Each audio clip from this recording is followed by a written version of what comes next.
kung sakali, yung doon sa 33% na yun, over 50% of them mention Bibi Lenny. Pwede malaman kung sino yung number 2? Ang lumalabas, a quarter of them mention, ito galing sa private industry, sir. Mention the President and CEO of San Miguel Corporation, Ramon S. Okay. Konti lang sumagot sa ating Senate President, sa ating Speaker of the House, may nagsabi po kay Boss Manny V. Pangilinan.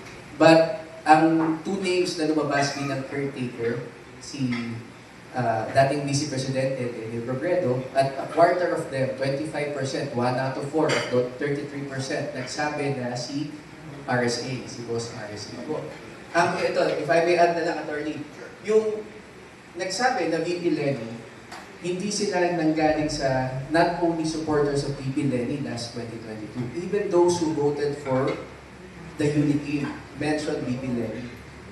That's interesting. And that supports yung sinabi din po, maganda po yung naging analysis ni Professor Manu, madaming undecided. And they don't know saan po sila camp lilipat.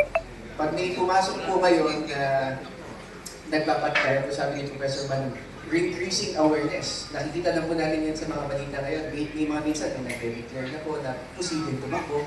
Once mag-increase yung awareness, and if it's shown, it's supported by data that the awareness increases over time, then it's really important to measure those trends. Kung makikita natin, if there will be an effect ngayon sa public opinion and sa voter preference come 2020, and that will dictate the future of the country, of my kids, mga ko na. Any other results that you want to share? If I say, Go ahead and continue. Last two slides na po, give me the opportunity, sir. Ngayon, individually naman po. Individually. Kasi kanina, ano po siya, parang Venn diagram, pinag-combine na natin. Ito po, as individually, almost 7 out of 10 Filipinos support the impeachment of President Marcos. And this is driven by Visayas and Mindanao. This is driven by Visayas and Mindanao. Now, if we go to the next slide, for those who support the impeachment of VP Sara Duterte, we asked this question last year. Bumaba po siya.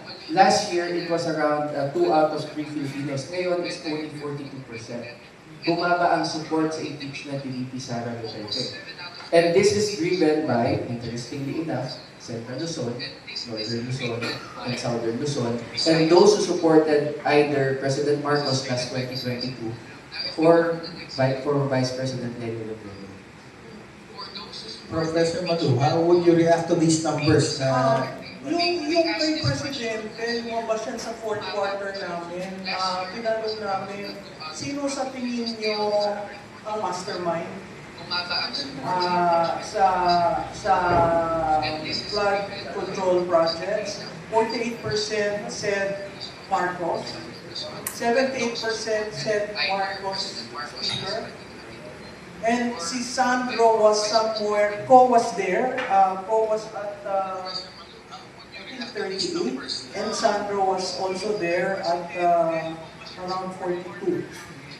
So, pinili namin talaga yung mga involved. No? Ang interesting dito, dahil ayaw lang i-presenta, sa tingin ko, the reason why napakataas, yung kay Presidente, dahil hindi sinasagot yung tanong. Di ba ang tanong ng taong bayan? Ang taong bayan matalino, alam niyo na kung sino mastermind. Hindi na kailangan. Ang tinatanong lang, ikaw ba involved? Ang hinihintay nila, yung leader ang magsabi na, kaso deflect ng deflect, deviate ng deviate. So napakahirap kung ikaw ay naghahanap ng accountability. Yung kay VP, yung numerong yan, sa tingin ko dahil pinag-usapan niya ng halos ilang taon, at pinag-uusapan pa rin ngayon, yung 125 at 500, si Piatos, paulit-ulit, di ba? Sa tingin ko, nasaturate na ang tao. Dahil ang COA naman, sinabi, wala nangyari, di ba? Pagkatapos yung ruling ng Supreme Court, doon parang nagulat ang mga tao, sandali lang, bakit nga ganito ang ginagawa? So, as far as people are concerned, probably the respondents are saying, wala sa tamang procedure. Kaya nagkaroon ng failure, kaya nawawala ang interest sa kanya.